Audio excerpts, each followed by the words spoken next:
Hi, everybody, and welcome. We are in conversation with Holly Black about her latest book, Book of Night. So if you are here, I assure you, whether you intended to be or not, you're in the right place. This is going to be a fun 45 minutes, I promise you. So I've got a little introduction here for a woman who really needs no introduction. Oh, dear. Holly Black is the New York Times bestselling and award-winning author of speculative and fantasy novels, short stories, and comics. She has sold over 26 million books worldwide. Yeah! So thank you for buying them. And her work has been translated into over 30 languages and adapted for film. Holly Black has been the recipient of the Mythopoeic Award. Mythopoeic Award? Oh, I think I just said an eye disease instead. I'm sorry. Mythopoeic Award, a Nebula, I got that one, and a Newbery Honor. She lives in New England with her husband and son in a house with a secret library. So today, as I said, we're here to discuss her adult fiction debut, Book of Night. A dark modern fantasy full of crime, betrayal, and magicians who can manipulate shadows. At the center of the action is Charlie Hall, a veteran thief and con artist who specializes in stealing magical documents. And when we meet her, she's working as a bartender, trying to keep her nose clean and her head down. She's living with her sister and a new boyfriend who may not have a shadow, but he does have a job, so that's a plus. But in other words, she's laying low and trying to escape her past. But what are the odds of that? That would be a short story, and as you see here, we have a full novel, and it's fun, funny, dark, exciting. It's a magnificent ride, lucky for us. Wow, thank you. Thank you for that summary. That's so good. I wish I gave a summary that good of that book. Well, that's what I do. Oh, yeah, that's me. I'm Megan Labrise. I'm the editor-at-large for Kirkus Reviews. I host a weekly podcast called Fully Booked, where I interview authors and Kirkus's editors give weekly reading recommendations. You can find it on iTunes, Spotify, and recently on YouTube, where you can see my big face on a microphone. And after hours, I'm the president of the National Book Critics Circle. And I live in the Hudson River Valley with my partner and cat in a purple Victorian house that's probably haunted. So, without further ado, one more time, round of applause. Please welcome Holly Black. Megan.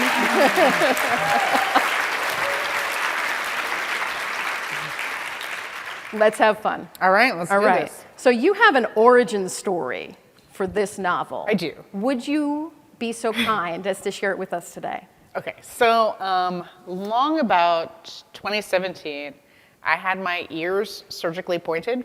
You can see them? Yeah. Okay, by a guy whose name is Sampa Zaban Cyborg, and he travels the world pointing people's ears. This is all true. So, I wanted it done by somebody who knew what they were doing. Yes. So I had this, so I went and figured out he was gonna be, I think, in Baltimore, and so I drove down to get my ears pointed. As I come in, person in front of me, he tells me, was living as a vampire. And I guess I was feeling a little weird because this was really my first body modification, went fully all the way past, navel piercing, fully all the way to ear modification. And so I said, oh yeah, living as a vampire, it's a young man's game. And he said, no. You don't understand. The guy said he was 50, but he looked much younger. And as I lay there on the table, I thought, this is such a fascinating job. Traveling the world, modifying people's ears. And I thought, what would it be like to modify people's shadows? And that was the first time I really thought about the book, the idea that would become Book of Night. It had two other moments. One was many years ago when I was doing fairy research, I came across a story. There's a woman who fell asleep on a hill. And when she woke up, there was a little man crouched over her with scissors, and he was partway through cutting away her shadow. And she jumped up and he ran off. And she was left with this feeling that if she hadn't chased him off and she had lost her shadow, something terrible that she couldn't explain would have happened. And then I have the 9-year-old, and I guess he probably was 7 around the time this happened, but I lived close to town, and we walked into town, and we were walking back, and he was watching his shadow.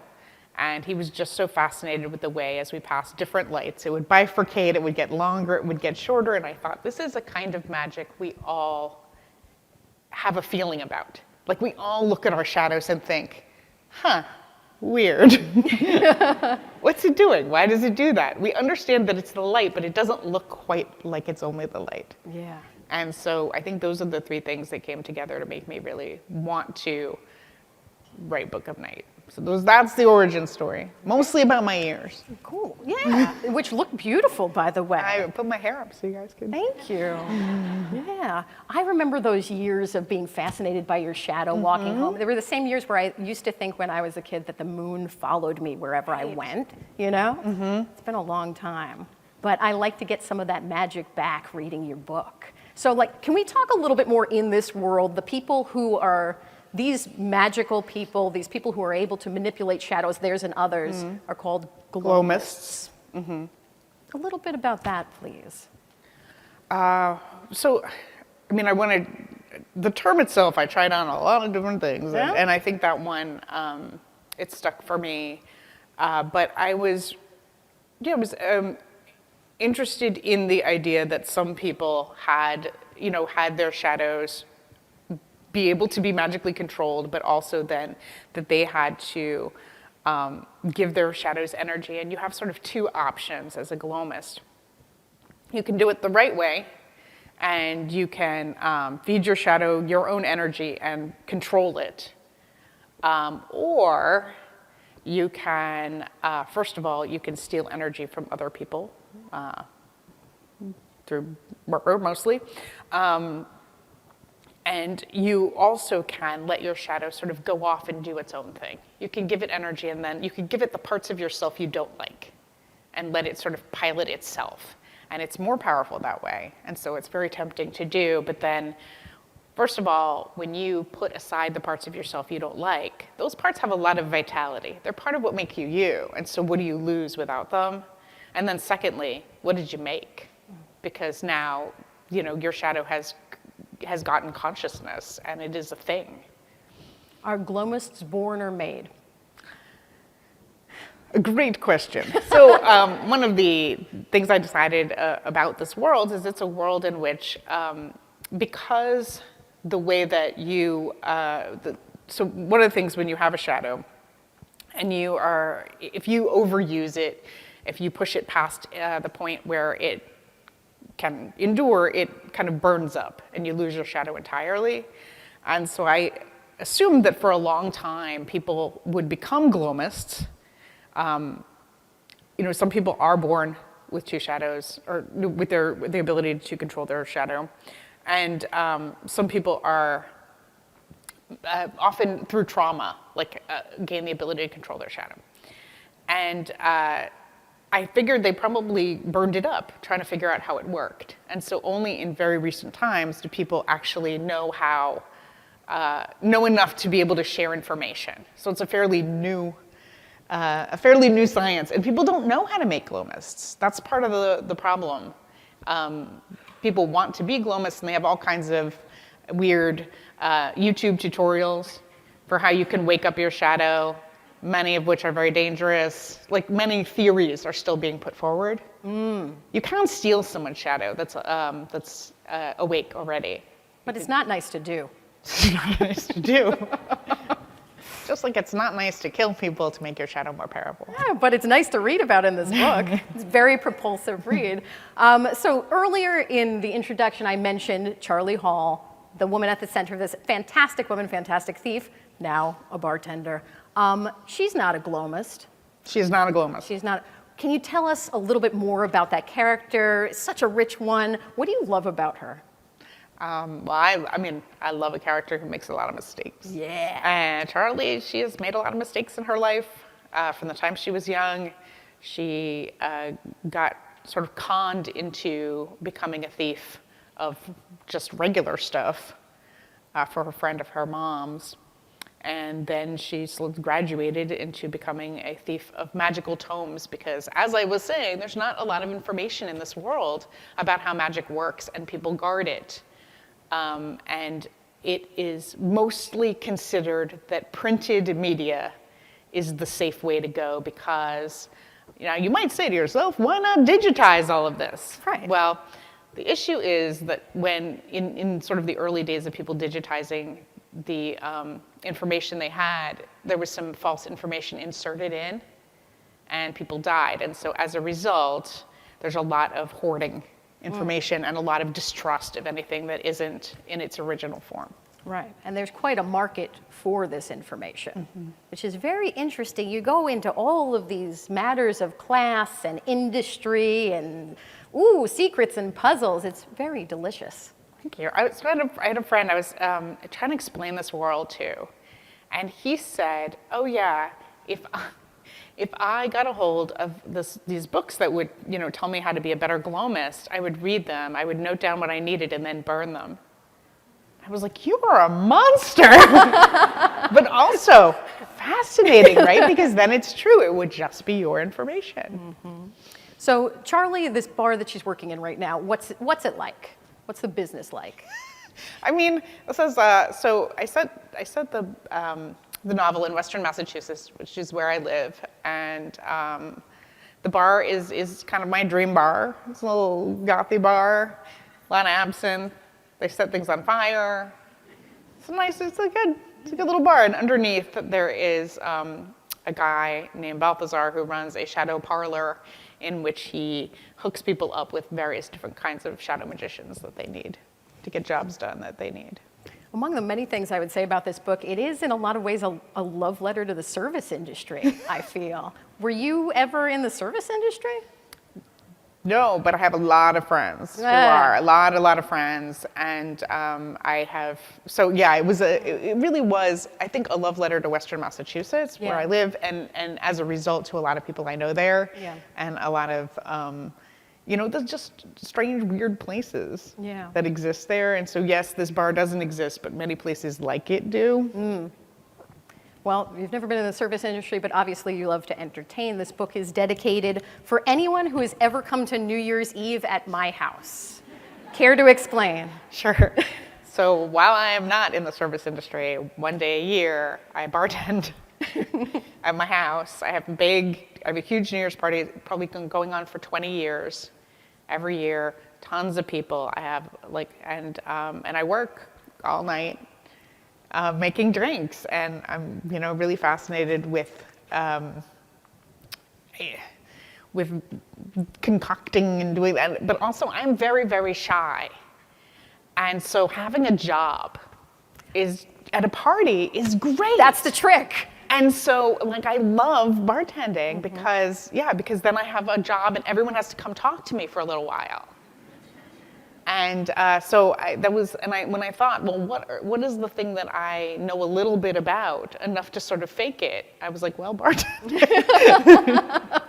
We're going to put a pin in this and maybe a little bit of a tease because you're actually a part of a really vibrant, fascinating, creative community. So I can imagine some of the people in attendance at these fantastic over-the-top New Year's Eve parties where you're mixing up all the good drinks. Any dry ice? I've never done dry ice because I believe that people would be indiscreet with it. I truly believe that by the end of the night, someone would have burned part of their tongue off. Well, better safe than sorry, but I mean, everything has changed in the last few years, so maybe one day down the line, you give it a try. Sure. So we're going to put a pin in that because I would like us to return to the book. And I really want to talk specifically about con artistry, which I am endlessly fascinated by. And you can tell that there's a fascination with and a love of the con and the narrative arc of the con that comes through this book. So what's your interest in con artistry? I think part of it comes out of the fact that I am really shy. I do have a lot of social anxiety, and the idea of being so great at charming people fascinates me. I read a bunch about it and also just about the psychology behind cons, and it is not what I would have suspected. Like, for one thing, one of the ways that you can invest people is to ask them for something.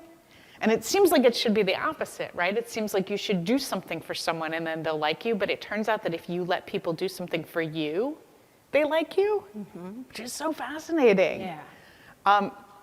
But if you give people something, it does get them to feel indebted. They just don't like it. So for instance, people there was an experiment done where at a museum, they gave out like Cokes to people and then came around and asked for donations, and the people who had been given the drinks gave more, even if they didn't want the drink, because they felt indebted. They didn't like it. Ooh. So there's two different things. Like, you can get something that way, but you can't get trust. And so, yeah, I'm really like the pieces of it and the way it works. I just absolutely fascinating. You kind of get a crash course on how to pick a pocket in this book too, which had a lot more elements to it than I would have thought. You know, there's a little bit of touch involved while you're trying to grab, and then when you're pocketing whatever you've taken, you want to take something out of that pocket so it looks like you were just reaching for a candy or your phone. So I haven't tried it yet. Nor have I. Again, I think I'm fascinated because I know I would be bad at this. I'm not good at this kind of thing. But there are books that will teach you how to pickpocket. It's truly amazing. Like, you couldn't just buy a book on pickpocketing. I also found a book which you could not buy, but you can download, about written by allegedly an assassin who tells you how to assassinate. Whoa. It's all out of date, no use to you. So I feel comfortable in telling you this because this guy definitely was working in the 80s and all of his methods would not work anymore. When you said it's out of date, I was thinking first you load the cannonball, then you... It definitely is a world without surveillance. But so yeah, when you're pickpocketing somebody, basically, the theory is that we register the strongest touch, but if we're touched twice, we only register the strongest touch. So that, like, I always knew, from, I guess, popular culture that people tap, each other. Like, there's a whole tap quality to pickpocketing, but I didn't really understand why. And the theory is that if you tap hard in one spot, that you don't notice the other spot. But indeed, as I was reading this, I thought, okay, so you can grab something. How would that thing ever be my wallet? I don't know about you, but my bag is full of stuff. I can't find my wallet. I do not see how anyone in that one moment would come out. They would come out with the weirdest assortment of things. And in fact, part of Book of Night is his character stealing a bunch of stuff. And I thought, no, she's just going to get whatever you get. Like just random tissues and stuff from people's bags. Lozenges. Who in the world could find stuff in people's bags? That, to me, seems the magic. Charlie Hall. I mean, maybe. So it's interesting, like when you're doing a verbal con, or the first step of that, something a little bit, the next step up is earning someone's trust. And I wanted to ask you how you think about earning the trust of your reader to get them into a story and go along with you for that many pages. I think about that a lot. Ooh. I think about that a lot because I think that one of the things that I certainly didn't realize when I started out as a writer is that the first chapter of a book, and certainly the first few paragraphs of a book, are all about, for a reader, can I trust this writer? Yeah. And also, what is the promise this beginning is making? And I think when people become frustrated, often it is because the promise they were made at the beginning isn't the book they're reading. Yes. You know what I mean? You just put something into words that I've thought, but I've never had crystallized like that before. And I think you're making a promise and you're saying you can trust me. And it's why it's so hard to, if you're going to do something weird and surprising, first you need to make sure that people understand that you are doing it deliberately. And part of that really is like getting them invested, setting up a character that they're interested in, and not being really coy. Like one of the ways I think we think that we can create tension when we're starting out as writers is withholding information, but it is just annoying. Like because there's no reason we want that information. We're just like, I don't know what's happening. And so actually giving a lot of information and giving fun information and like making those promises. Yeah. I think that, I go over and over and over the beginnings for that reason, because I know that that's when people are saying, do you know what you're doing? Yeah. I think about this all the time as an interviewer, and I think that you have to really set it up as an interviewer, and the promise you have to make is, I will listen to you. I will care enough about the information you're generously sharing with me to pay enough attention to take you on the next logical step, instead of being like, what inspired this book? Who are your friends? But no, seriously, who are your friends? So I think you've interviewed all my friends. Yeah. So when I moved from New Jersey to Western Massachusetts. I'd grown up in New Jersey all my life, and I moved into a community of writers. That's just there's a whole bunch of kids book writers specifically, but also fantasy writers up in Western Massachusetts. And so let's see, Mo Willems is there, who did the Don't Let the Pigeon Drive the Bus books. Tony DiDerlizzi, who I did Spiderwick with, is there, and was there before. Kelly Link, who writes weird fiction, short fiction, and just finished her novel, is there. I'm trying to think, Cassie Clare moved there after. She's there. A lot of people. So some of these people we could expect to see at your house at New Year's Eve. All of those people have been in my house at New Year's. Wow, you can have people peeking in the windows after this. So I just wanted to ask, because I know we're going to roll into what I am assuming will be a very robust Q&A. And I know that usually the audience doesn't get any advice on it, but I've identified as an interviewer specifically. So I will say, if you want to ask a question, ask the question you really want to know the answer to. I know I've been in audiences before. You've been in audiences before. Have you ever asked a question? Yes, not often, I'll admit, because I am very shy. But I asked Leigh Bardugo. Oh, what'd you ask? I asked her about high fantasy. I was like, I don't understand. How do you come up with all the names? It's so many names. Yeah. So you asked the question you really wanted the answer to. Yeah. So follow Holly's example if you do want to join us on the microphones, and we really hope you do, because this is for you. So please think up the question you really want to know the answer to. But I'll ask you, is there anything else, in the context of our conversation, is there anything that really turns you on, you really want to talk about with me? Any thoughts floating around? There's never, this is always the question that stumps me the most. You know what? I'm like, what? I get like a 50-50 response. Yeah, from really? authors. They're like, I got it, it's the one? 50-50. 50% of authors, whether they're Nobel laureates or debut authors, they were like, I'm ready, I've been waiting the whole talk to say this. And the other 50% are like, I'm good. So. Yeah, I'm good. You're good? Okay. Well, we could talk about other things then. What about Vince? Could we learn a little bit about this other character that I love so much in this book? Sure. We can learn a little. Yeah, just a little. So when I first started this book, actually, it was supposed to be from his point of view.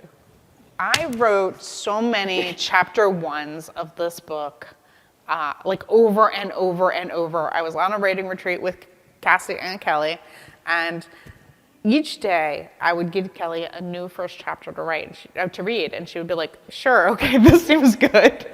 And then at night I would delete it and write a new one.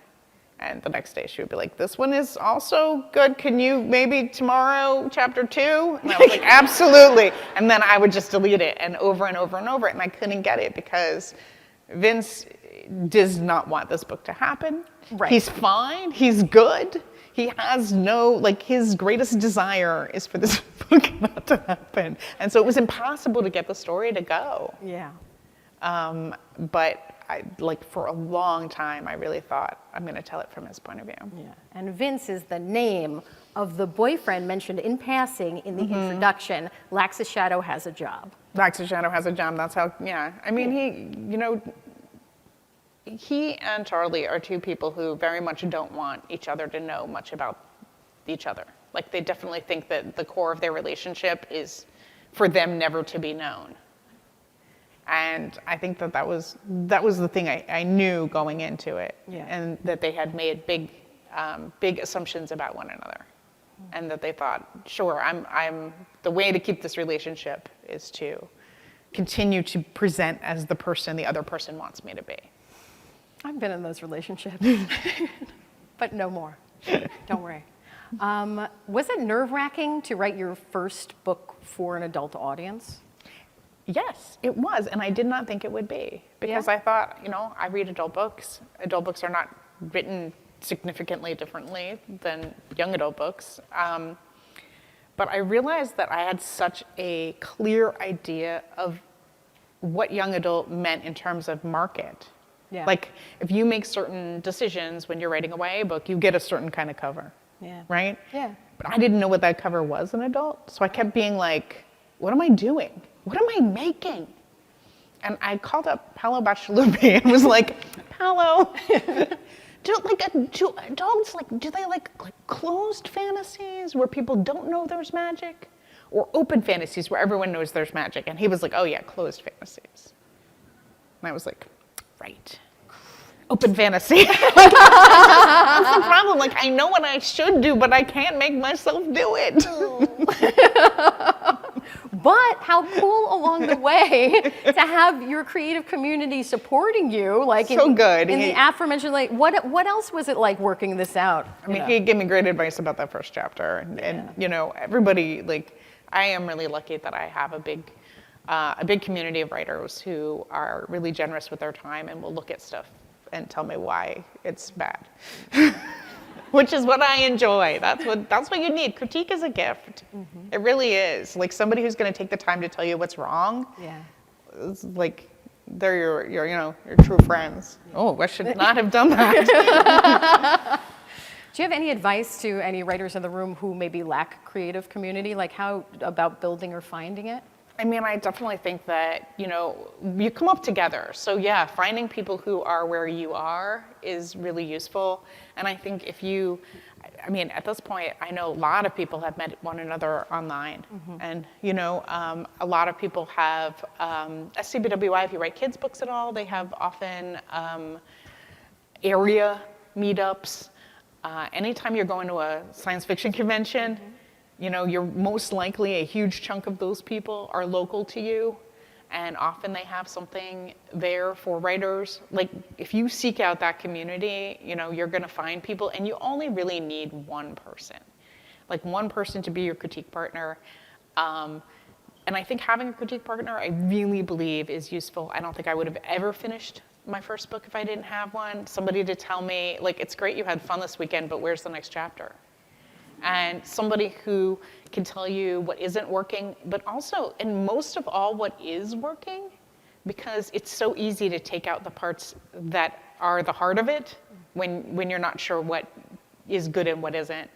And I think we often think about critique partners as being the people who give us advice, but giving them advice is just as valuable, because the more advice you give someone else, the more you can see in your own work those same problems. This is going to be the last one from me before we open it up for Q&A. Another divisive question, but a petite one. Are you working on something new? I am. I mean, so I definitely should not be working on this, but no. So I have a book coming out in January. Is it done? What do you consider done? I definitely should not be currently reading over the proof pages and making changes. But I am. And it's called The Stolen Heir, and it's set in Elfhame, and it's a YA book, so I am working on that. And then I have that, and I have a second one in that world, and then I have the sequel to Book of Night. Oh, thank you. Which is, I think, going to be called Thief of Night. That's what I'm calling it. And it was always a duology. So I know more of what happens than you might think. Well, I can't wait to learn about it. And also, I lied to you. I have one more question. What is it? For somebody who is now your fan, this is the first of your work. I've had the privilege of reading it. It won't be the last. You know I'm on to the next book next. But going back, what should I read of yours next? Oh my God, to the beginning? Send her back to the start? Wait, what? I can definitely do that later. I have a whole signing. Signing on all y'all stuff. Cruel Prince, some people are suggesting it's the beginning of a trilogy. The good thing about Cruel Prince is that there are 3 and it ends. As opposed to waiting for the sequel.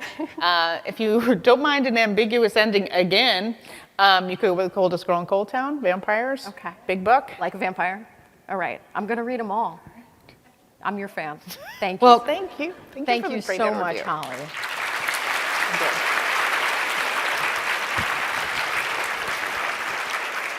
And thank you all in the audience. Are there any questions? Yeah, you don't have to leave. Don't be shy. I mean, feel free, but. Hi. Hi. I was wondering, so in like the first book of The Cruel Prince, you have that one-line chapter with the goldfish. I was just wondering, how did you come up with that magnificent piece of work? Like the goldfish, like how did you decide how long to make? Oh, I mean, I think sometimes you make a choice while you're working and you think, I don't know if I'm really gonna stick with this, but this is fun. And yeah, when I had that one-line chapter, I needed a time jump. And that did a lot of, like that one line did a lot of work to tell us like what happened in terms of time. And I tried it and I liked it. And then I thought if later I decide otherwise, I'll go back. Mm-hmm. But yeah, just try some stuff. It relates to how you were like, you have the first couple chapters to hook someone, and I feel like, wow, that worked. Yeah, I mean, I think you try stuff, and I think, I think one of the most frustrating things as a writer is like looking back at something like that and being like, yeah, that was a good decision, Holly. Do you have anything, like, what am I gonna do now? Like, when will a good decision like that come again? And not knowing, you just hope that you get an idea. Okay. What's your name? Sarah? Sarah, S-A-R-A. thank you for your question, Sarah.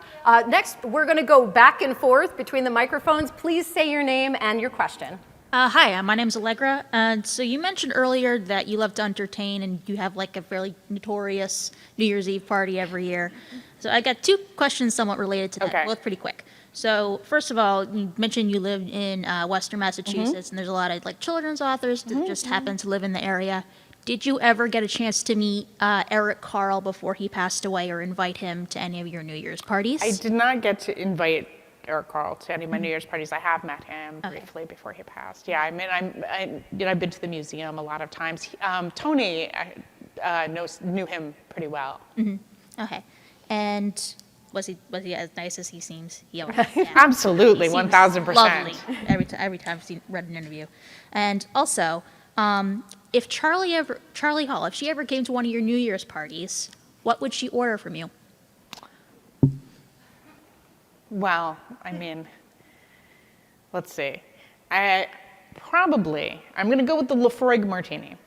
Nice. So I think of it as blasphemy in a glass.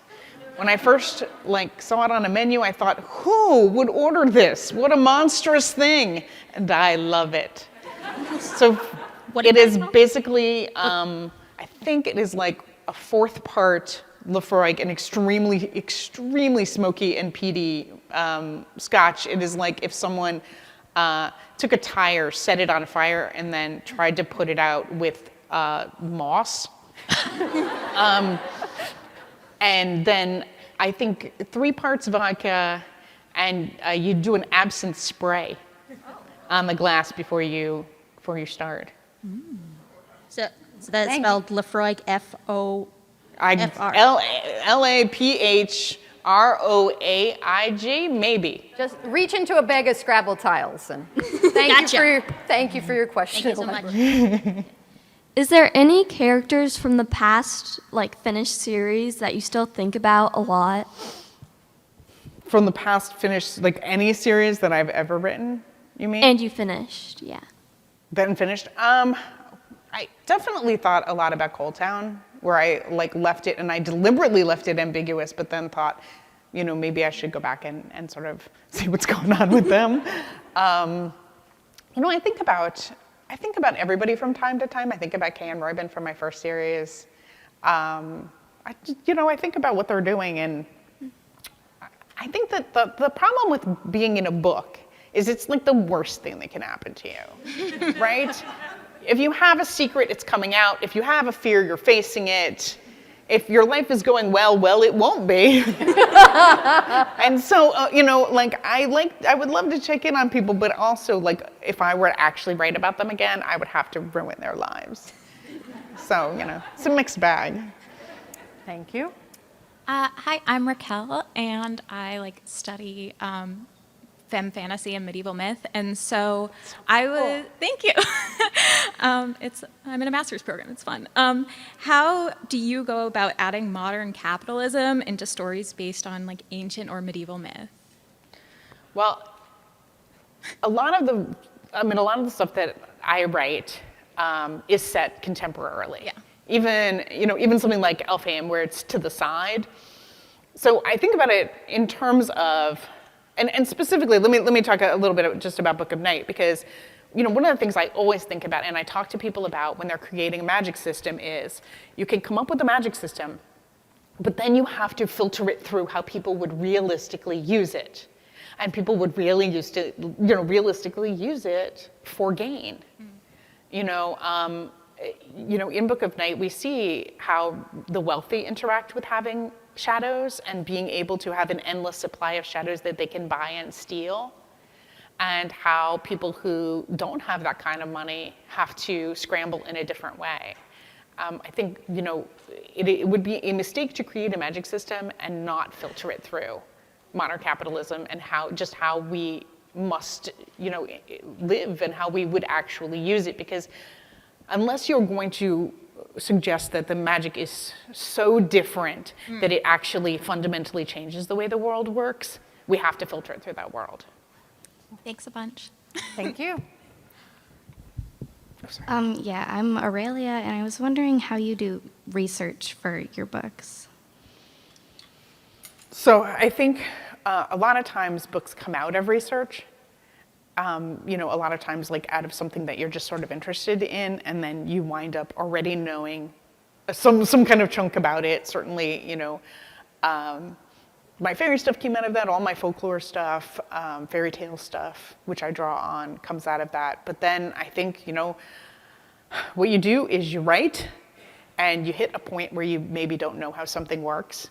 You don't always need to know it in that moment. For instance, I could write the pickpocketing scenes without necessarily knowing about how to pickpocket, and then I could go back and do that research at a later point. Or, as actually happened in Book of Night, I was just doing a lot of research on thieves, and I wound up reading a bunch about safe cracking, and then put it in the book because now I knew a bunch about safe cracking. So I think it goes both ways. You sort of start with stuff, but then also there's stuff you find on the way that you need, and then stuff you find along the way that you can make yourself need, or you can get in there, or you can find a place for. Thank you. Thanks, Aurelia. Hi. I really love your books. And I haven't read Book of Night yet, so I don't know if this gets answered in it or not. I'm really excited to read it. How did you come up with the word for glomist? And what were your other ideas? Sorry, how did I come up with? The word for glomist. It sounds like Gollum, so I don't know if that... So it's from gloaming. The gloaming is twilight. It is, because of that, I thought, I tried out a whole bunch of different words,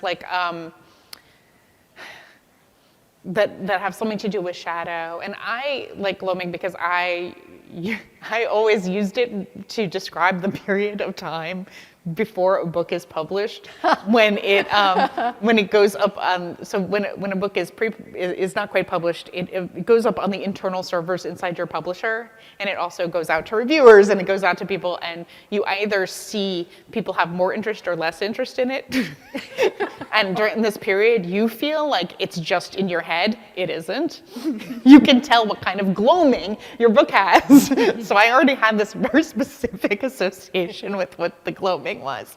And I think that is why I liked having gloamists so much. Yes, love it. We don't have a word for that time in a book's life. No, that's When it's perfect. either like picking up steam in a mysterious way or not. I'm adopting it.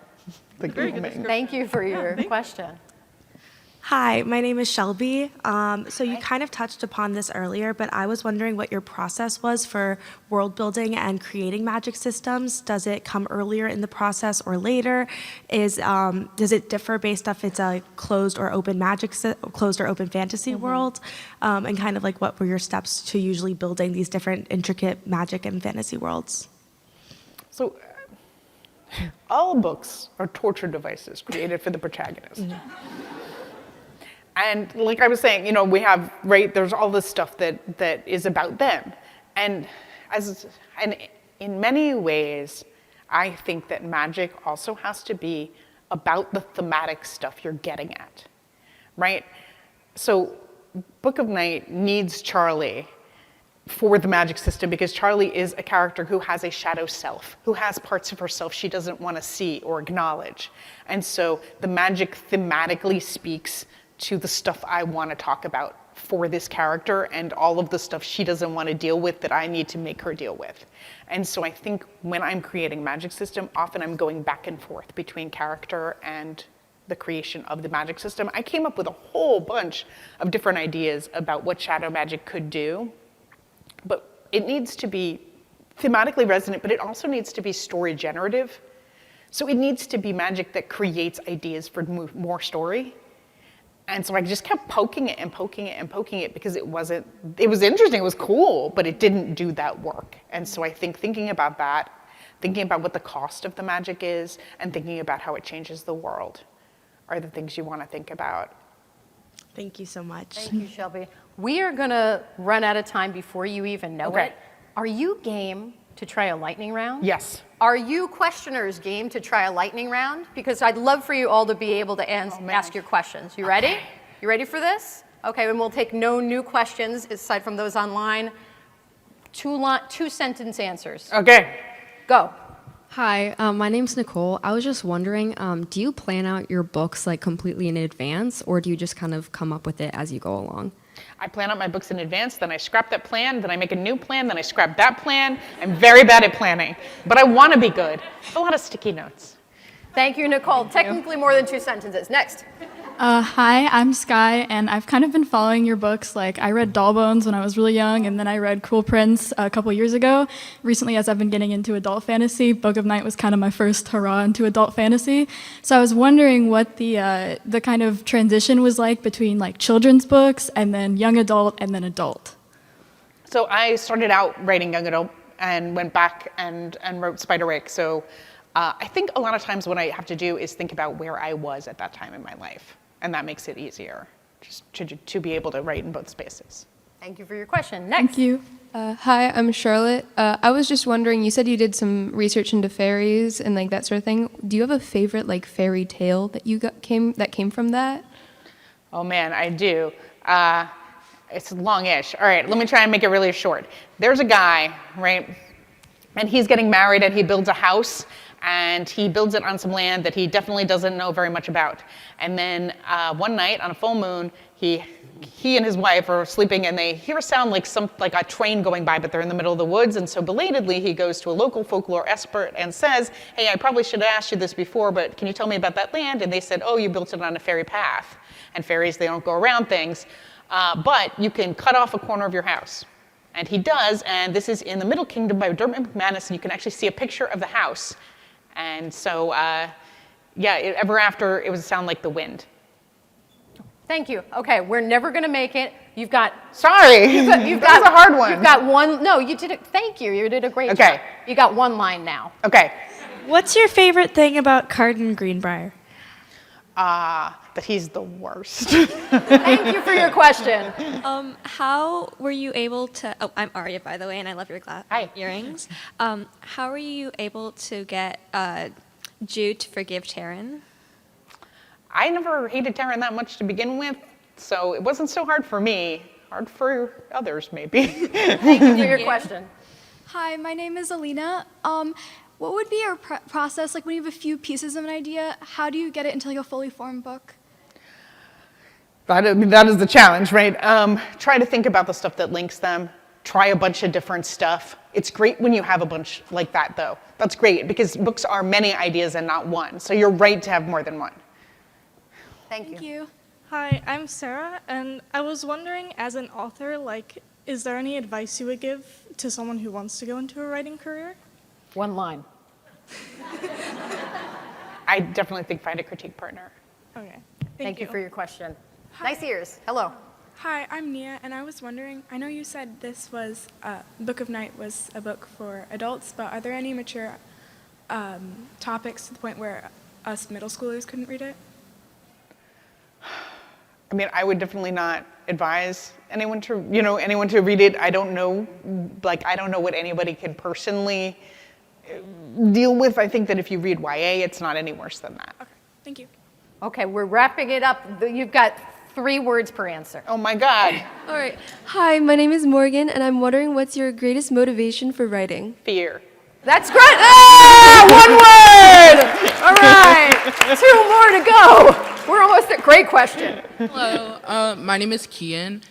So I've been reading your books since I was in middle school because it was like some of the only queer content that I had.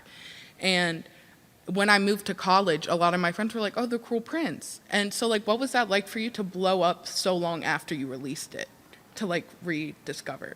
I mean, it was amazing. It was surprising. I think we always prioritize debut books, and we think that's the only time that it'll ever matter. So it meant, a huge amount to me to continue to have books that do different things at different times. Careers are long. That's my takeaway, and we should all remember that. Thank you for your question. Last one. Hi, I am Valerie. If I don't make this question, probably my friends kill me. Okay, all right. Well, that's pretty serious. I am from Peru. We have an book club when we read all your books. We love you. I loved. So my question is: are you planning to do a tour for South America, because we love you a lot? If my publishers will bring me, I will come. All right, you heard it. Give it up for Holly Black. Thank you so much. Oh, I can't believe you got me through that. Thank you, everyone. Please buy Book of Night and have it signed down at the table. Yeah, I'm signing it too. I will sign whatever. Thank you all.